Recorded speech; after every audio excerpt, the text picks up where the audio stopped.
Hello दोस्तों, हमारे YouTube channel में आप सभी का स्वागत है।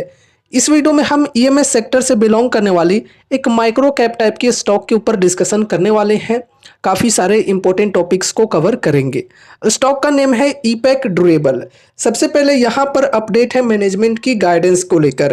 क्या चीज़ें यहाँ पर कही जा रही है, देखो। EMS stock with revenue guidance of 5000 crore for next 3 years. ठीक है, नेक्स्ट 3 ईयर्स में यहाँ पर रेवेन्यू गाइडेंस दी गई है 5000 करोड़ की। अच्छी बात है। थोड़ा विस्तार से हम लोग इस चीज को समझते हैं। देखो, फ्यूचर आउटलुक के अंदर बताई जा रही है, the company's management said that they are targeting a revenue of Rs 5000 crore within the next 3 years and further expects its profits to reach Rs 125 crore by FY28। ठीक है, तो गाइडेंस बेसिकली अच्छी दी जा रही है। यहाँ पे रेवेन्यू की अगर हम बात करें तो रेवेन्यू के अंदर गाइडेंस दी गई है कि नेक्स्ट 3 ईयर्स में हमारी जो रेवेन्यू है ये 5000 करोड़ तक पहुंच सकती है। एंड प्रॉफिट्स की बात करें तो FY28 तक हमारे जो प्रॉफिट्स हैं ये 125 करोड़ तक पहुंच सकते हैं। आगे कही जा रही है, they are focused on maintaining their EBITDA margins between 7.25 to 7.5। ठीक है, तो इतने परसेंटेज में एबिटा मार्जिन को ये मेंटेन करके चलने के लिए फोकस कर रहे हैं। ठीक है, 7.25 टू 7.5% दिस ईयर। ठीक है, and plan to improve beyond 7.5% in the coming 2 to 3 years. ठीक है, तो इस साल की अगर हम बात करें तो 7.25% से लेकर 7.5% तक मेंटेन करके ये रखना चाहते हैं एबिटा मार्जिन को।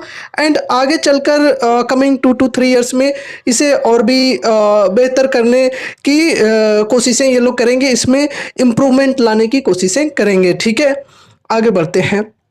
Further, the MD and CEO of Epec Durable Limited, Ajay Didi Singhania, said, "For FY26, washing machines are something we will scale up. So that's one appliance. We have a lot of smaller appliances like air fryers and all, which we will start from Q1 of FY26. So that's again something that we believe will ramp up very fast as per sources। ठीक है, तो देखो दोस्तों, यहाँ पर कही जा रही है कि FY26 के अंदर वॉशिंग मशीन्स के जो मैन्युफैक्चरिंग है इसे ये लोग स्केल अप करने वाले हैं। साथ ही साथ यहाँ पर Q1 FY26 से जो स्मॉल अप्लायंसेज हैं उनकी भी ये मैन्युफैक्चरिंग करने वाले हैं, उनको भी ये स्केल अप करने वाले हैं। ठीक है, कुछ ये सारी चीज़ें कही जा रही है, अच्छी बात है। अब यहाँ पे देखो, प्रॉफिट एंड लॉस स्टेटमेंट की बात करें तो यहाँ पे देखो अच्छी ग्रोथ देखने को मिली है पास्ट में। यहाँ पर देख सकते हो 736 करोड़, फिर 924, 1539, फिर यहाँ पर थोड़ी सी डिप हुई है मार्च 2024 में 1420 करोड़ हो गई है। टीटीएम में देखो 2053 करोड़, बढ़िया है। अब देखो दोस्तों, यहाँ पर फिलहाल इस प्रकार की रेवेन्यू चल रही है, लेकिन नेक्स्ट 3 ईयर्स में एक्सपेक्टेशन है 5000 करोड़ की। ठीक है, अच्छी बात है। एंड प्रॉफिट्स के अंदर 125 करोड़ की एक्सपेक्टेशन है FY28 तक। तो देखो, यहाँ पर प्रॉफिट्स के अंदर भी अच्छी ग्रोथ देखने को मिली है पास्ट में, 8 करोड़, 17 करोड़, 32 करोड़, 35 करोड़ और 45 करोड़।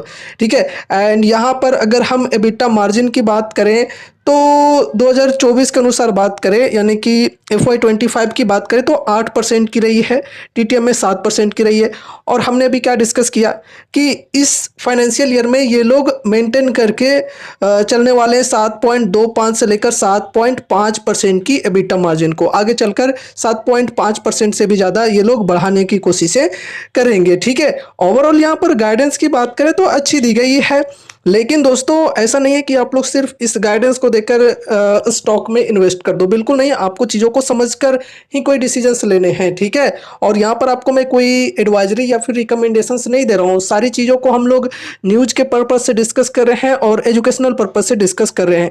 इसलिए अगर आपको कुछ भी इंटरेस्ट लगता है तो फिर आपको अपनी भी स्टडी, अपनी भी एनालिसिस करनी है। और अगर आपके फाइनेंशियल एडवाइजर्स हैं तो उनसे एक बार कंसल्ट जरूर से करना है कोई भी इन्वेस्टमेंट रिलेटेड डिसीजंस लेने से पहले। अब देखो दोस्तों, ईपैक ड्यूरेबल ये जो कंपनी है काफ़ी छोटी कंपनी है जो कि ईएमएस सेक्टर से बिलोंग करती है। 3546 करोड़ की मात्र मार्केट कैप है। ठीक है, स्टॉक पी देखो 78.4 की, इंडस्ट्री पी 75.2 की है। तो लगभग इंडस्ट्री पी के इक्वल ही मानकर चल सकते हैं। अगर हम मीडियन पी की बात करें तो मीडियन पी है 60.7 की, तो मीडियन पी से थोड़ा सा ज़्यादा स्टॉक की पी। और अभी यहाँ पे अगर हम करेक्शन की बात करें तो 52 वीक हाई के लेवल से ये जो स्टॉक है ये तकरीबन 45-46% तक करेक्ट हो गया है। तो उस वक्त सोच सकते हो उस वक्त वैल्यूएशन कितनी एक्सपेंसिव थी, ठीक है। तो अभी तो पहले के कंपैरिजन में कुछ ठीक है, लेकिन फिर भी यहाँ पर ऐसा नहीं कह सकते हैं कि वैल्यूएशन बहुत ही बढ़िया हो गई है, लो वैल्यूएशन हो गई है, ये भी अभी नहीं कह सकते। अभी भी वैल्यूएशन जो है ये एक्सपेंसिव है, लेकिन 52 वीक हाई के वक्त जो वैल्यूएशन था उसके कंपैरिजन में अभी जो वैल्यूएशन है ये कुछ ठीक है, ठीक है। एंड डिस्काउंट की जहाँ तक की बात करें तो यार 45-40% की डिस्काउंट अवेलेबल है, लेकिन मैं ये नहीं कह रहा कि आप जाकर यहाँ पर इन्वेस्ट कर दो, ठीक है। जैसा कि अभी हमने बोला कि अपनी स्टडी, अपनी एनालिसिस होनी भी चाहिए और अपने फाइनेंशियल एडवाइजर से भी कंसल्ट करना है कोई भी इन्वेस्टमेंट रिलेटेड डिसीजंस लेने से पहले। और देखो दोस्तों, चूंकि काफ़ी छोटी कंपनी है तो जनरली एक लॉन्ग टर्म इन्वेस्टर क्या करता है, ऐसे स्टॉक्स में एक छोटा सा अमाउंट लगा कर चलता है कि वो सारा का सारा अमाउंट डूब भी जाए तो उसे कोई फर्क ना पड़े उनको, ठीक है। और लॉन्ग टर्म के लिए वो होल्ड करना प्रेफर करता है। तो ऐसी स्ट्रेटेजी होती है ऐसे छोटे छोटे स्टॉक्स में। एंड एक बार अगर कोई स्टॉक पसंद आता है इन्वेस्टर को तो उसके पीयर्स के साथ ज़रूर से कंपेयर करता है उसको, ठीक है। लाइक ईपेक ड्यूरेबल, इसकी अगर हम बात करें तो इसके पीयर्स में कौन कौन से कंपनीज हैं, तो इसके पीयर्स में अंबर इंटरप्राइजेज हो गया, फिर पीजी इलेक्ट्रोप्लास्ट हो गया, ठीक है। ये दोनों जो कंपनीज हैं ये स्मॉल कैप के हैं।